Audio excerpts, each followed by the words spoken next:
தம்பி திட்டு பிள்ளை என்ன பண்ற? இதுக்கு தான் அந்த இது கொஞ்சம் அள்ளிட்டு வந்துடலாம். ஏதாவது விறகு மாதிரி பேப்பர் இருக்கும். கம்பிமா என்ன பண்றானோ? ஏய் ஹெல்ப் பண்ண மாட்டேங்கிறா. ஒன்றும் இல்லை, இங்கெல்லாம் வைக்கக்கூடாது. இந்த வட்டத்தில் இந்த வட்டத்தில் கரெக்டாக இருக்கு. என்னடா பண்ணுறா? ஓவரா போடாதடா.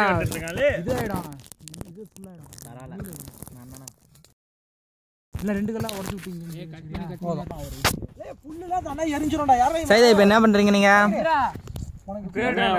இப்பயே ஒண்ணுமே தெரியாம இது இந்த கல்ல போட்டு கத்தி, புதினா, கருவேப்பிள்ளை, 2 வெங்காயம், எலுமிச்சப்பழை, இதான் மைன் டிஷ் கறி. செய்வது முக்கியமான பொருட்கள். செய்வது எப்படி? இது இலை, உங்களுக்கு தெரியுமா? இந்த மாதிரி பண்ணி கத்துக்கோங்க, யூடியூப்ல விட போறோம்.